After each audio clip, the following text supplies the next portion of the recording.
Greetings and salutations. Welcome back to the intersection of science, history, and the unexplained.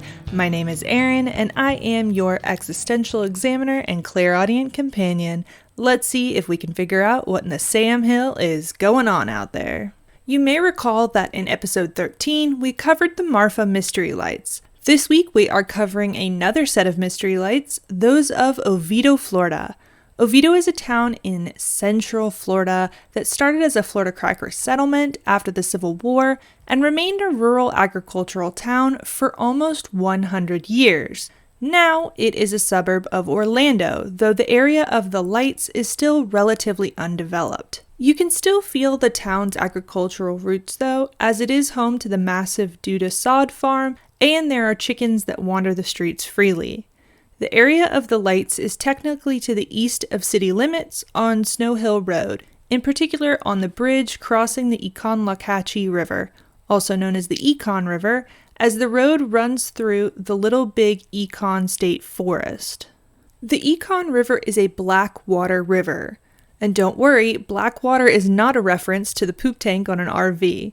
This type of black water is found in swamps or wetlands.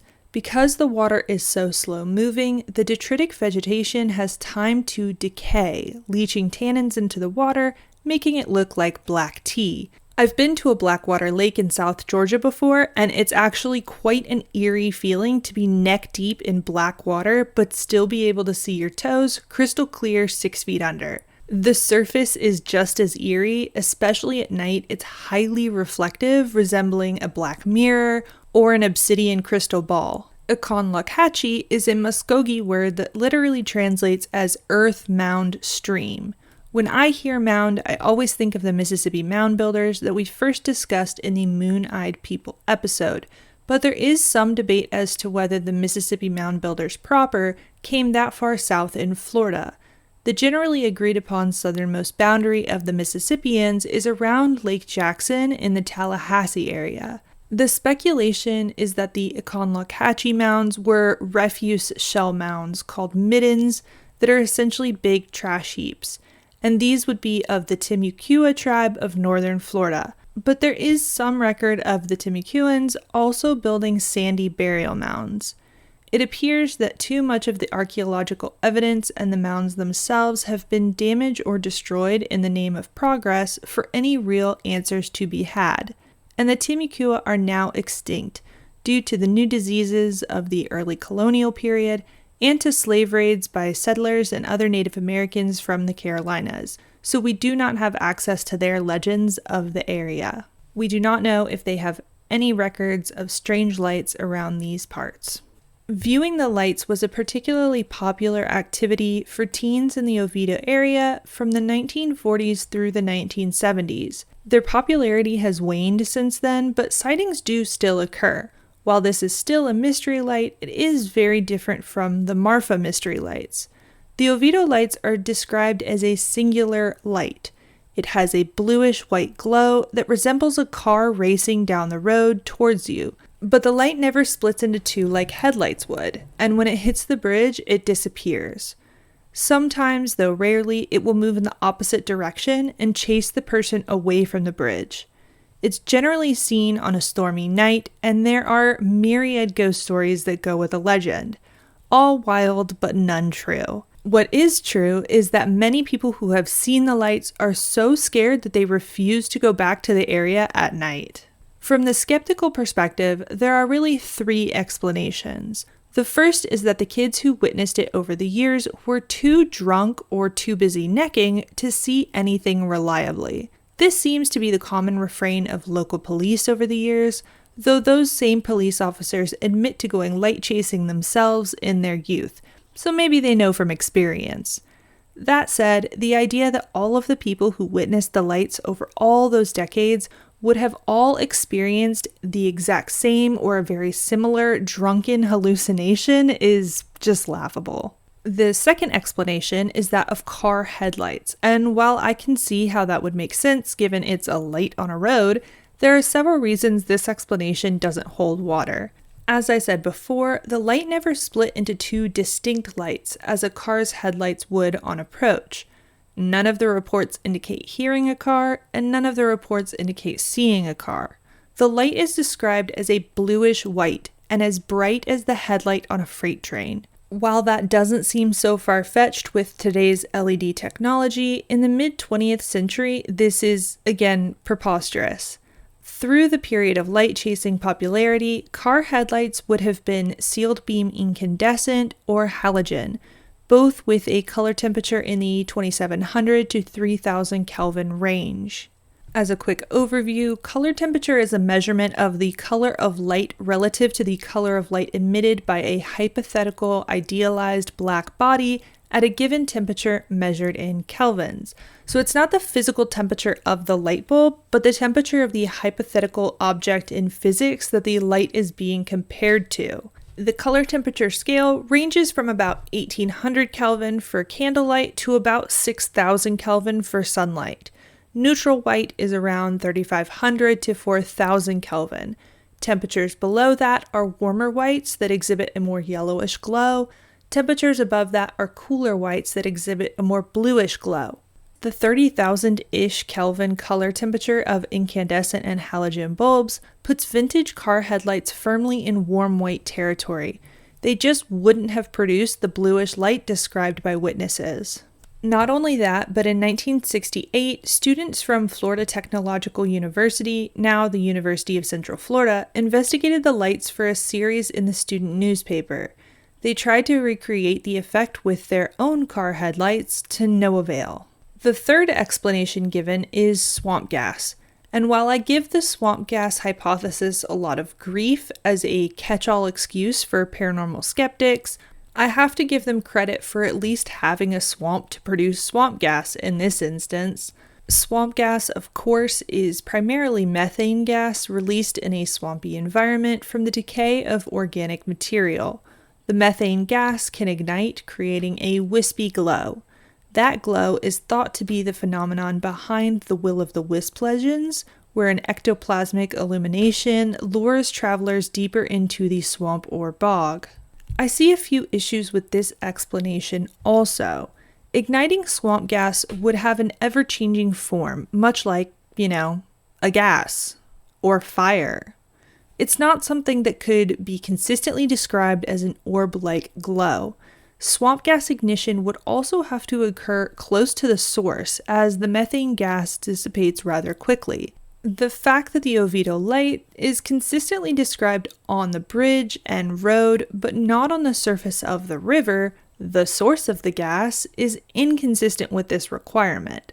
Once again, though, we have the students of FTU to thank for the final nail in the coffin. In their investigation, they asked the professors of the FTU physics department for their opinion. After some deliberation, they came back with the politically expedient answer that they could not draw any conclusions without further investigation. But the editor-in-chief of the student newspaper, John Goldston, gave an interview to the Orlando Sentinel, his future employer, in 1971. In that article, we find that an unnamed FTU professor said, quote, "The characteristics of the lights were such that they could not be caused by swamp gas." So how about them apples? As for a ghostly cause, despite the wild stories, the only recorded death at the bridge happened in 1963. On July 16th, Norbert Hyman, Richard Pearson, Roger Smithson, and John and Mark Garvin went to the bridge to set off firecrackers. When they decided to head home, Richard ran to the car and began driving back to the others. The report says he drove for 525 feet with the headlights off before turning the headlights on just as he was making contact with Norbert, causing head and chest injuries. The others were able to jump out of the way before impact and were uninjured. Richard drove Norbert to the hospital 20 miles away in Winter Park. After taking the time to drop off the others at their respective homes, Norbert was dead on arrival. He was 17 at the time. If you look in the records of the Orlando Sentinel, you can find that Norbert went to dances and on field trips. In 1960, he won a prize for the biggest shoes at the Youth Club Hobo Dance. You can see his yearbook photo. You can see where a rosary was said in his memory after his death. You can find his grave in the Oviedo Cemetery across the street from the high school. And despite all of that, when John Goldston tracked down a family friend of the Hymans, the friend told Goldston that Norbert never existed. Goldston said it was the weirdest part of the entire investigation.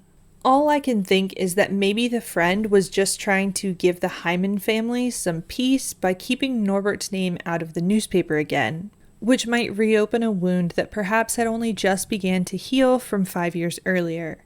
It was an extremely small community at the time, with only about 100 kids in the high school. Even people who didn't necessarily run in the same circles would have at least known of each other in such a small community, especially if they were friends of the family. As for the curious among you, Richard was charged with manslaughter 2 days after the accident, but I am assuming further investigation led to the charges being dropped, as Richard was in the newspaper a little over a year later for completing Army advanced training to become a Hawk missile crewman. But for better or for worse, 1963 is a generation after the Lights began to surge in popularity in the 1940s, so Norbert cannot be the cause of the Lights. The FTU student newspaper did print a photo they supposedly took while investigating and said that they witnessed the light with the naked eye as well.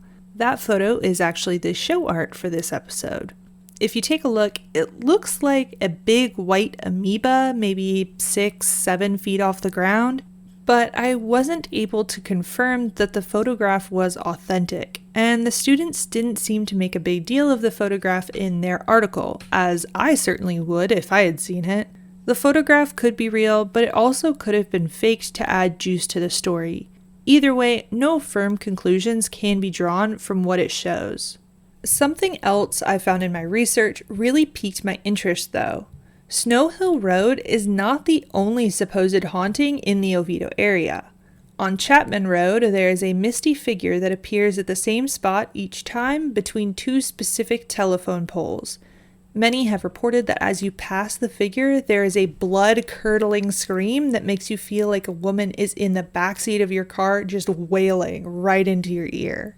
There are also reports that at night you can hear the playful laughter of the children who worked and died in the celery fields there. On County Road 419, people report anomalies with their radios, a feeling of being watched, and lost time, where they come to as they're turning off 419 onto another road and have no idea how they got there. There's an intimidating presence felt in St. Luke's Lutheran Church Cemetery. There's a female spirit at Oviedo High that follows you home. There are more playing children along Andrew Street.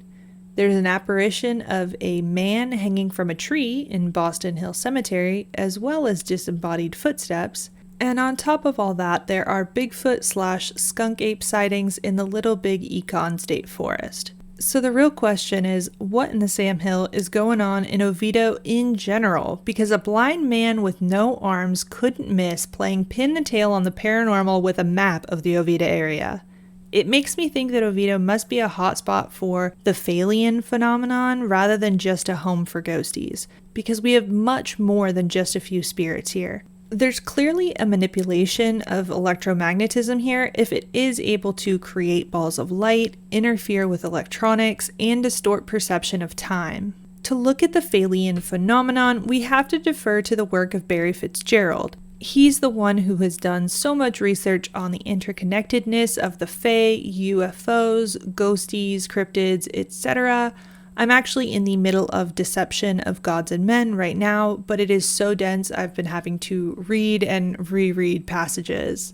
And yes, my word Phalian is a portmanteau of Fae and alien. In his book, Barry talked about how interactions with the Phalians happens most at the extremely positive and extremely negative poles of the Earth's magnetic grid. I took a gander at the EMAG-2 map, and sure enough, Oviedo and the Little Big Econ State Forest lay right on the edge of an extremely positive magnetic area. However, Barry also says that most Phalian manifestations are linked to rocky outcrops and mounds, similar to the mesa at Skinwalker Ranch or the fairy mounds of Ireland. Barry himself has had experiences with Phalians at Knocknashee, a hill in Ireland which translates to Hill of the Fairies. Florida is not exactly known for its rocky outcrops. It's sand, sand, and more sand. We do have those mounds of the Econlockhatchee River, though, and the largest shell mound in the lower 48, Turtle Mound, is due east of Oviedo at the Canaveral National Seashore. These shell mounds are made of oyster shells, which are calcium carbonate, which also happens to be the same material, known as limestone, which makes up the cap of Knocknashee. Perhaps because the shells are of the same material, the shell mounds function similarly to the rocky outcrops Barry has linked to the Phalians. Either way, I think something very weird is going on in Oviedo, Florida, and our current scientific worldview cannot explain the goings-on. It truly is a mystery. That's going to wrap it up for this week's episode. Take a gander at the show notes to find links to the resources I used in the making of this episode, as well as all of the places you can find me. You can also go to beacons.ai/whatsamhill to get a free sticker and show your support for the show. Until next time, may you never stop asking, what in the Sam Hill?